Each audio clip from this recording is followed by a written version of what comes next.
이런 6.25 전쟁이 일어난 지 72주년이 되는 날이어서 많은 뉴스와 또 영상 보도가 있었습니다.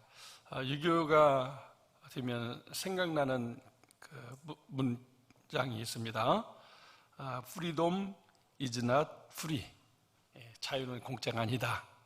정말 우리의 이 자유와 평화와 번영을 위해서 수많은 유엔군들이 이 땅에서 이렇게 참 전사하고 또 부상을 입고 또 우리의 국군과 수많은 백성들이 또 희생 당하게 되었습니다. 오늘 우리가 누리는 대한민국의 자유와 평화와 번영은 정말 그 고귀한 분들의 그 희생 덕분임을 한순간도 잊지 말고 우리도 나라와 민족을 사랑하고 이 자유, 평화 또 번영을 이루어서 세계를 구원한 일에 쓰임만 민족이 되어야 되겠습니다.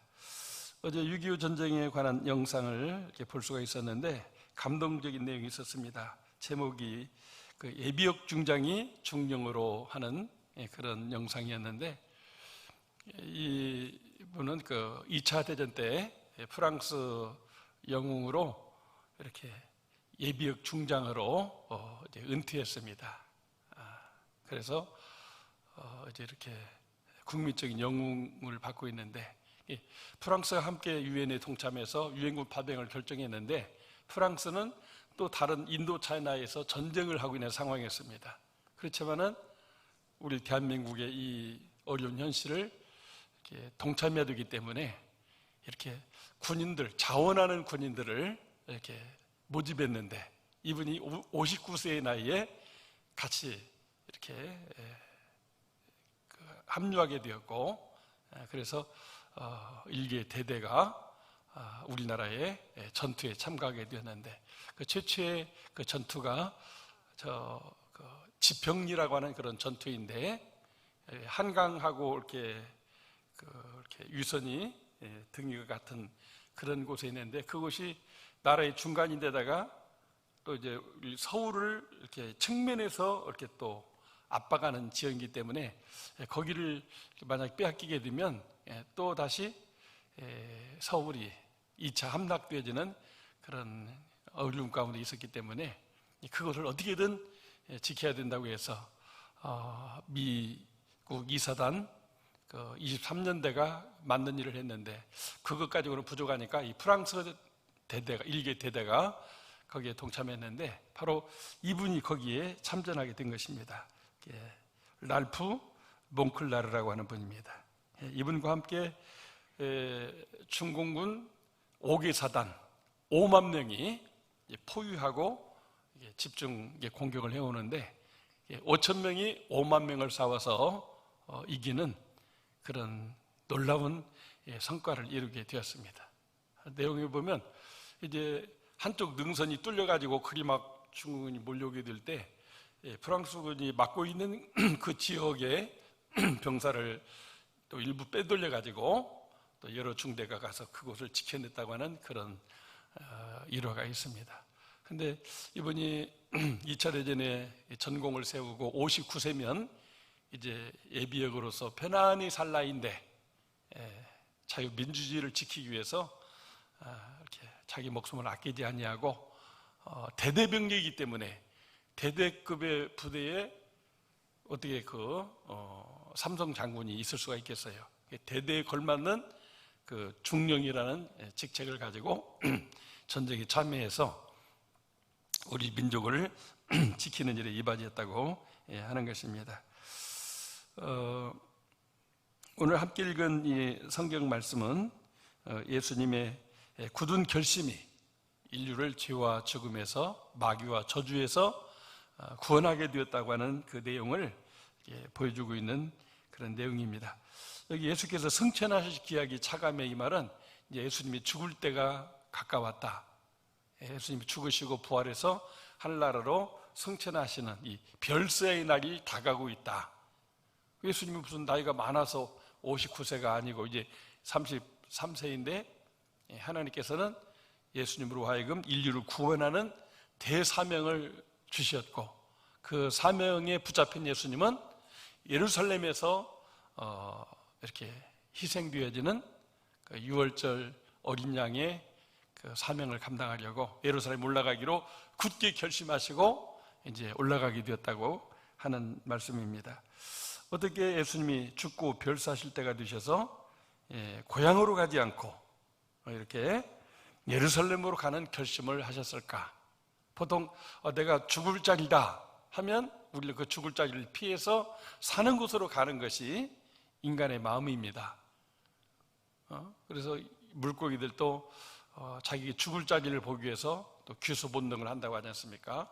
일반 짐승들도 또 자기가 태어난 곳으로 가서 죽는다고 하지요. 인간도 자기가 죽을 때가 되면 자기 고향 땅을 찾아가서 또 고향 땅에 안장되는 경우가 많습니다. 예수님은 예루살렘 올라가면 죽는데, 죽는다는 것 두려움이 있기 때문에 어떤 인간의 마음에 갈등이 일어나는데, 나는 그래도 예루살렘에 올라가서 인류 구원을 위해서 죽겠다, 이 마음을 굳게 결심하고 올라가게 되었다고 하는 것입니다. 아직도 젊은데 죽음이 기다린 예루살렘으로 가신 것입니다. 얼마든지 세상 권세를 잡고 인기와 부귀영화를 누릴 수 있는 권세와 능력이 있었습니다. 죽은 자를 살리는 능력인데 이보다 어떻게 더 큰 능력이 필요하겠어요? 그런 예수님이 죽으러 갈 때, 그건 정말 어떻게 보면 잘못된 선택이요, 바보 같은 그런 바보의 길을 가는 것이라고 할 수가 있겠습니다. 그렇지만 예수님은 바보가 아니었기 때문에 예루살렘으로 올라가면 고통도 따르고 죽음도 따르고 제자들도 다 뿔뿔이 흩어져 버릴 것이다. 그래서 외롭고 참 고통스럽고 비참하게 죽게 된다고 하는 것을 아시면서 예수님은 그 예루살렘에 올라가시게 된 것입니다. 예수님도 인간의 몸을 입으셨기 때문에 똑같이 두려움도 느끼고 걱정도 되고 또 앞으로 정말 생각하면 너무나 비참하고 끔찍한 일이기 때문에 인간적으로는 가고 싶지 않은 것 같습니다. 그래서 우리가 누가복음 22장에 보면 겟세마네 동산에 기도할 때 이 잔을 내게서 옮겨달라고 기도하고 있는 예수님의 모습을 봅니다. 내가 꼭 정말 이 십자가를 져야만 됩니까? 그러나 그것이 하나님의 뜻임을 알았을 때 예수님은 그 결심을 하시고 또 그렇게 실천하신 것입니다. 대개 우리가 어떤 결심을 할 때는 성공을 위해서, 어떤 꿈을 이루기 위해서, 어떤 내 목적을 완성하려고 굳은 결심을 하는 것이죠. 근데 우리가 굳은 결심을 한다고 다 꿈대로 되고 성공하는 것은 아니죠. 오히려 붙잡히고 또 고문당하고 또 채찍에 맞고 마침내 죽음을 당하는 그런 실패자도 될 수가 있는 것입니다. 하나님께서는 왜 예수님이 죽음의 길, 멸시와 천대받고 십자가에 못 박혀 죽으시는 예루살렘으로 올라가시도록 하셨고 또 그렇게 굳게 결심하게 하셨는가 하는 것입니다. 그것은 하나님 예수님을 이 세상에 보내신 목적을 이루기 위함이었습니다. 하나님 예수님 이 세상에 보낸 목적이 뭐죠? 아들을 낳으리니 이름을 예수라 하라. 이는 자기 백성을 저희들의 죄에서 구원할 자임이라 하셨습니다. 인자가 온 것은 잃어버린 자를 찾아 구원하려 하심이라. 그러니까 세상을 구원하는 일을 위해서 하나님은 예수님의 마음에 지금이 그때다. 이번 6월절에 예루살렘에 올라가서 고난받고 어린 양이 제물이 되어지는 것처럼 하나님의 어린 양으로서 인류 구원을 위한 제물이 되어야 된다. 이렇게 말씀하실 때 그 하나님의 뜻을 받들어서 이렇게 죽음이 기다리는 예루살렘으로 올라가게 된 것입니다. 누가복음 9장 20절을 보면 예수께서 너희는 나를 누구라 하느냐 했을 때 베드로가 뭐라고 대답하느냐면 하나님의 그리스도이십니다 이렇게 대답을 해요. 이제 마태복음이나 또 요한복음에는 또 다른 어떤 고백들이 있지만은 더 선명한 것입니다. 내가 누구냐 했을 때 하나님의 그리스도이시니이다. 그리스도라고 하는 것은 기름 부음 받은 자, 하나님이 이 세상을 구원하기 위해서 왕이나 선지자나 제사장에게 기름 부음을 주셨는데 예수님은 하나님의 아들로서 제사장적 사명, 선지자의 사명, 왕적인 사명을 감당하는 기름 부음 받은 자, 즉 세상을 구원할 메시아입니다. 이렇게 베드로가 신앙 고백을 했습니다. 바로 이 고백을 들으신 다음에 이제 산에 올라가서 기도하는 중에 또 영광스러운 변모, 천국을 경험하는 그런 놀라운 일이 일어나게 됐습니다. 모세와 엘리야가 예수님께 찾아와서 이렇게 같이 있는 모습을 베드로, 야고보, 요한이 보게 된 것이죠.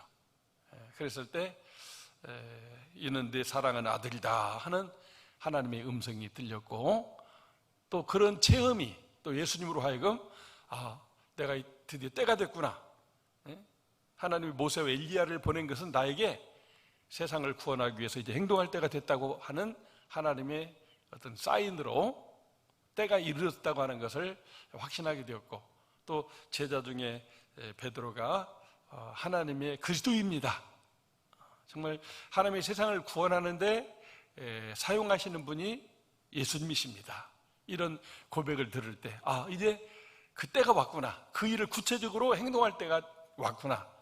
그래서 예루살렘과 갈릴리를 오가면서 어떤 그 상황을 이렇게 피하다가 이제는 공생의 3년 말기에 그 때가 됐다 해서 예수님이 예루살렘 올라가기로 굳게 결심하고 이제 출발하는 그런 모습을 보여주고 있습니다.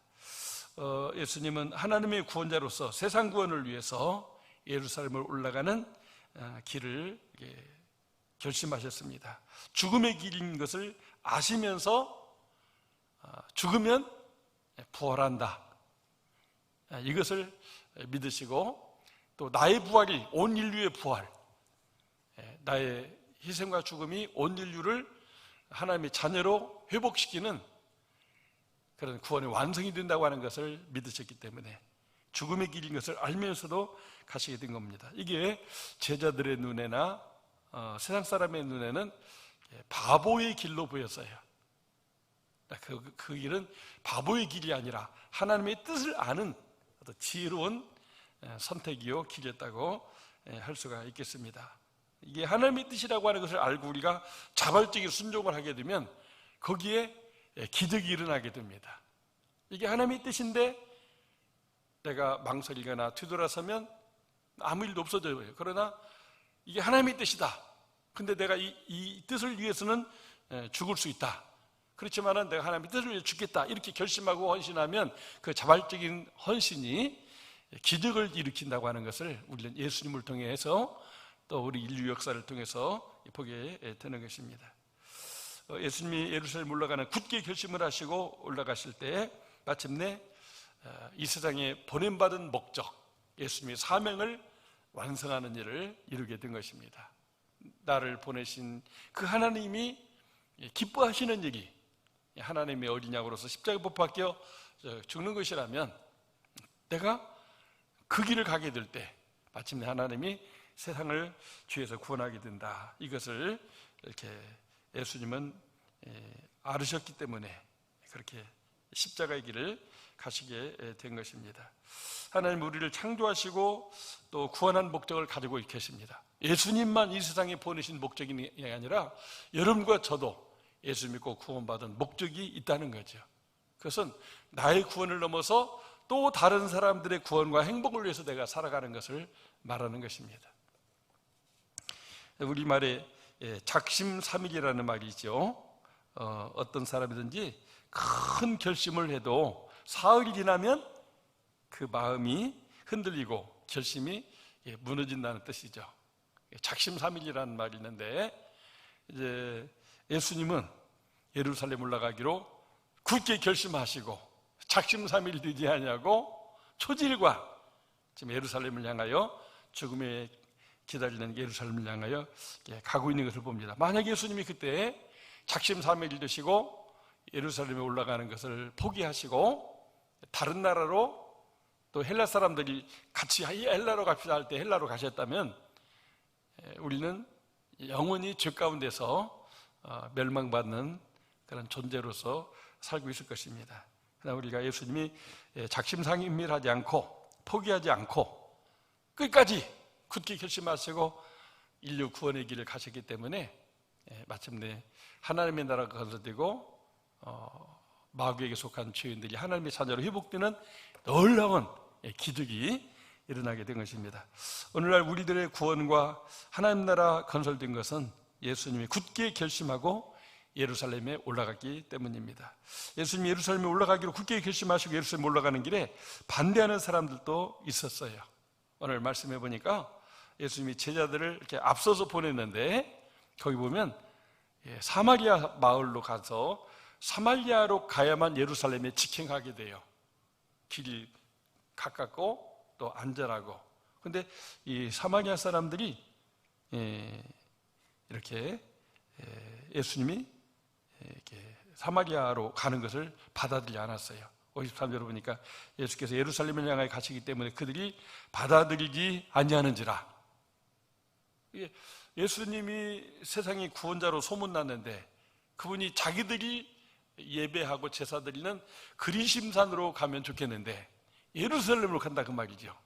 그러니까 이 예수님을 배척하게 된 거죠.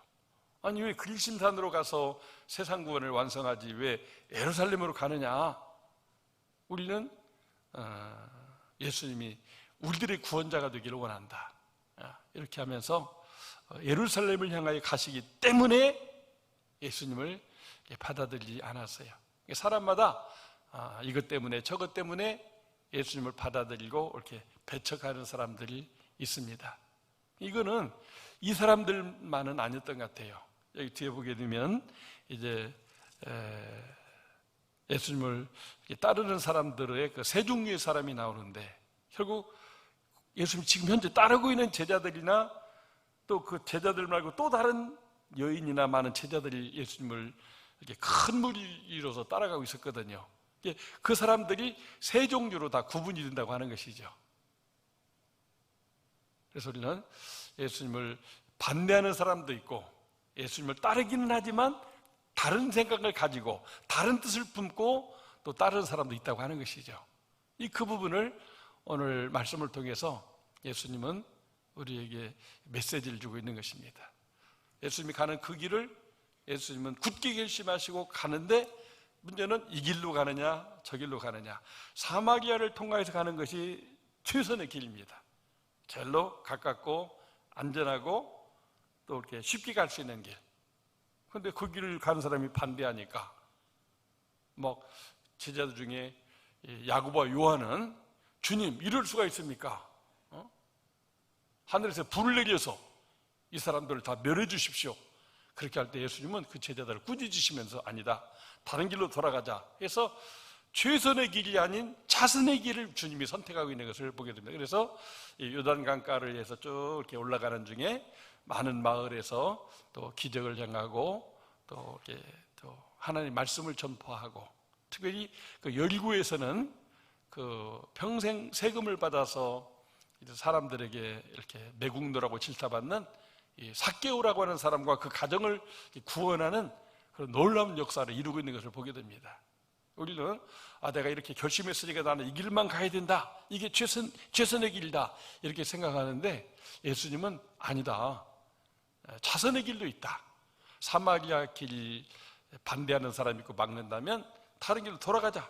시간이 더 걸리고 또 힘들고 또 그래서 여러 가지 애로사항은 있지만 최선이 아니면 차선으로라도 가자. 그래서 마침내 굳게 결심한 것을 포기하지 아니하고 하나님 내가 이렇게 인류를 구원하러 가는데 어떻게 저 사마리아 사람 내 앞길을 막을 수가 있습니까? 막 이렇게 하면서 하나님께 원망하거나 야고보와 요한의 말처럼 막 그들을 멸하는 하늘에 불을 내리는 이런 일을 하지 아니하고 그 제자들을 꾸짖으시면서 오히려 이 차선의 길, 먼 길로 돌아가는 길을 우리 주님이 가시고 있는 것을 보게 되는 것입니다.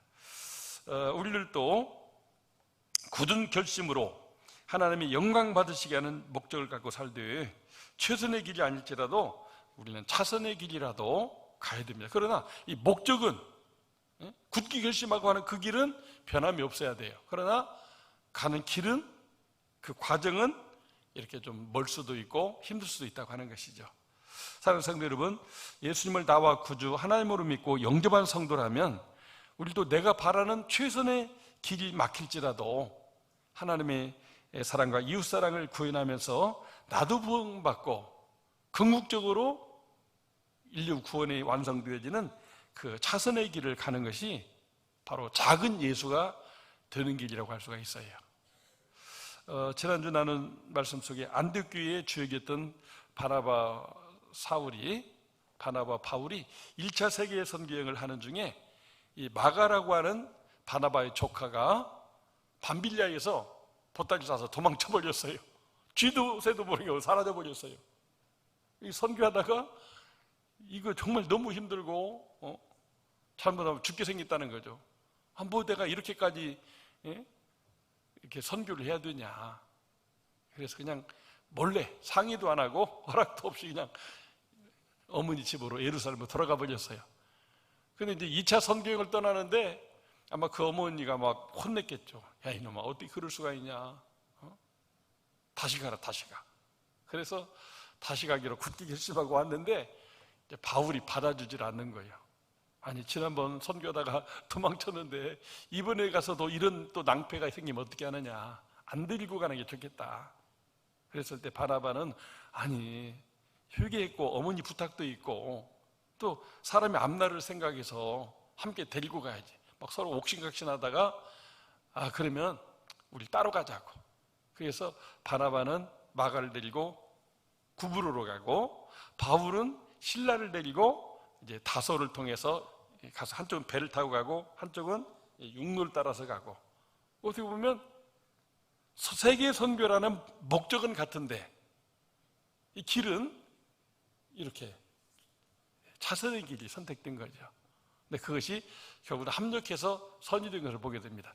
그 당시 이제 지중해라고 하는 그 바다를 중심으로 이제 유럽과 아프리카와 아시아가 이렇게 돼 있는데 결국 그들이 우리 둘이만 꼭 해야 된다가 아니라 마가 데리고 바나바 또 바울은 실라 데리고 따로 가는 이 차선의 길이 결국은 이 지중해를 중심으로 해서 세상을 복음화하는, 선교하는, 합력해서 선을 이루는 역사가 이루어졌음을 보게 됩니다.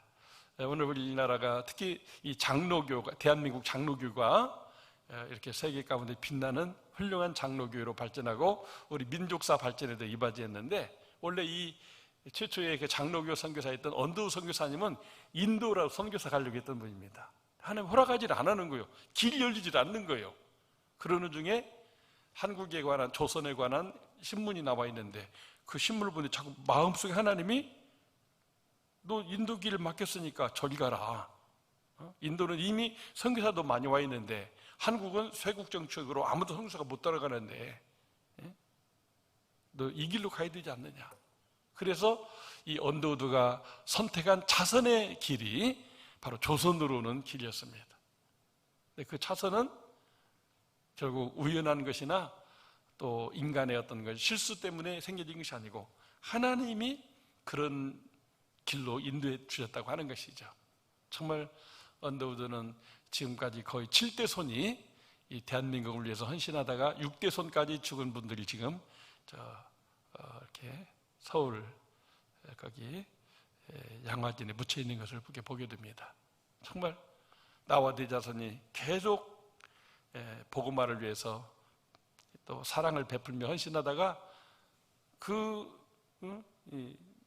현조 할아버지, 고조 증조 할아버지보다 쭉해서 땅에 묻히는 6대 손이 지금 현재 양화진에 묻혀 있는 모습을 보게 됩니다. 정말 이렇게 최선이 아닐 때, 나는 죽어도 인도만 가야 된다고 했을 때 그는 선교를 못 갈 수도 있겠죠. 또 갔지만 유명하나 무명한 사람일 수가 있는데 정말 이렇게 아무도 오지 않는 이 조선에 최초의 장로교 선교사로 와서 우리 대한민국의 장로교를, 세계 최고의 장로교를 세워서 세계를 선교하는 나라로 만든 것을 봅니다. 저도 허드슨 텔러의 그런 선교 이야기를 들으면서 나도 중국을 선교하면 좋겠다 이런 꿈을 가지고 계속 기도하고 준비해 갔는데 막상 정작 이제 부목사로 있으면서 선교사를 파송하는 기회가 2번 있을 때마다 나를 좀 보내주십시오 이렇게 했을 때 이게 리젝트 됐어요. 거절됐어요. 아니, 중국말을 할 줄 아느냐, 중국에서 살아봤느냐, 아니 파송이 좀 가서 이제 할 수 있는데, 잘할 수 있는데, 이런 조건을 따져서 거부되게 될 때 도대체 나는 이렇게 원하고 있는데 하나님이 원하는 길은 무엇인가, 이렇게 기도하는 중에 이렇게 안디옥교회를 설교하다가 안디옥교회 같은 교회를 개척해서 목기도 하고 선교도 하면 좋겠다. 근데 그때 또 하나님의 뜻이 함께 모시고 사는 장모님이 퇴근하고 오면은 그 베란다에 앉아가지고 나를 대전으로 데려달라고 자꾸 하시는 거예요. 대전에 버려두고 갈 수가 없잖아요. 모시기로 했는데.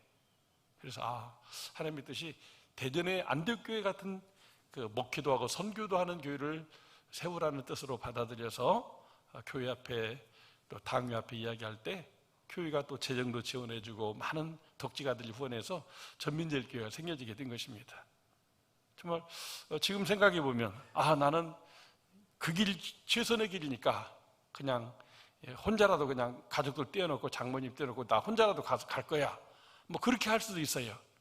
그러나 최선의 길이 아닐 때 그게 자선의 길을 가는 것도 하나님께서 이렇게 허락하시면 결국 그 굳은 결심이 그 선교의 목적이 이루어지게 되는 것이라고 하는 것입니다. 사랑하는 성도 여러분, 이번 중직자 선거에서 피택받아서 나도 한번 장로가 되고 권사가 되고 집사가 되고자 하는 그런 어떤 기대를 가졌던 분들이 많은데, 또 그분들이 또 이렇게 뭐 많은 표는 아니지만은 또 적은 표 차이로 또 안 된 분들이 많아요. 원래 장로님 4분 이렇게 선택하기로 했는데 2분만 됐잖아요. 근데 그 다음에 표 차이가 많이 안 되는데 또 떨어진 분이 계셔요.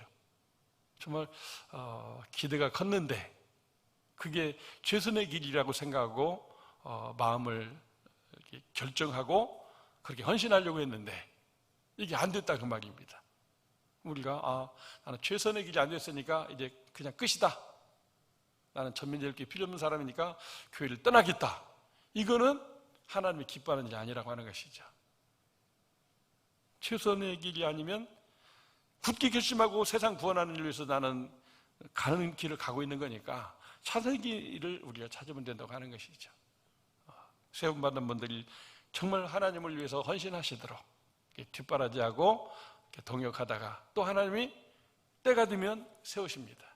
우리가 잘 아는 전북 금산교회, 아니 그 호남의 부자 조덕삼 씨 마부일을 하는 그 이자익이라고 하는 그 이제 종이 모슴이 같이 이렇게 교회에서 투표했는데 이 모슴이 장로로 피택되고 호남의 갑부요 교회다가 자기 집도 땅도 다 주고 예배당을 만들었던 그 조덕삼 씨는 떨어지게 된 거예요. 그랬을 때 인간의 감정에 붙잡혔다면 그 조덕삼 씨는 내가 교회다 준 땅 도로 내놔, 교회 땅도 다 내놓아줬는데 다 나가. 그래서 자기 위세를 떨칠 수가 있었습니다. 근데 그건 어떻게 했습니까? 여러분, 우리 축복의 박수를 하십시다. 우리 이자익 피택 장로님을 교회를 목사님을 도와서 교회를 잘 섬기도록 내가 돕겠습니다. 여러분들 같이 도와주시기 바랍니다. 그렇게 했을 때 온 교회가 막 이렇게 세상 말로 기립박수를 하게 되는. 그리고 그 다음에 또 장로를 뽑을 때는 조덕삼 장로님이 장로가 되고, 같이 장로일을 하다 보니까 비록 이 사람이 마부요 모습이지만 이렇게 가난해서 그런 것이지 너무나 영성적으로나 윤리적으로나 모든 부분에서 지혜롭기 때문에 이 이자익은 장차 한국교회를 우리 금산교회만이 아니라 한국교회에서 일하는 사람으로 써야 되겠다. 그래서 자기가 이게 돈을 대가지고 평양신학교를 보내고 목사가 되니까 다시 자기 귀로 불러서 이제는 자기가 목사님으로 그분을 섬기면서, 그랬을 때 그것이 오늘 한국교회를 이렇게 세계 가운데 빛나는 또 건강한 교회로 부흥성장하는 그런 요인이 됐음을 보게 됩니다. 정말 내가 이번에 장로가 되면 내 생명 다 바쳐 충성하려고 마음을 먹었는데 왜 안 됐을까? 내가 집사가 되고 권사가 되면 정말 나는 한번 굳게 결심하고 헌신하려고 했는데 안 됐을까? 되신 분들 중에도 이제 이렇게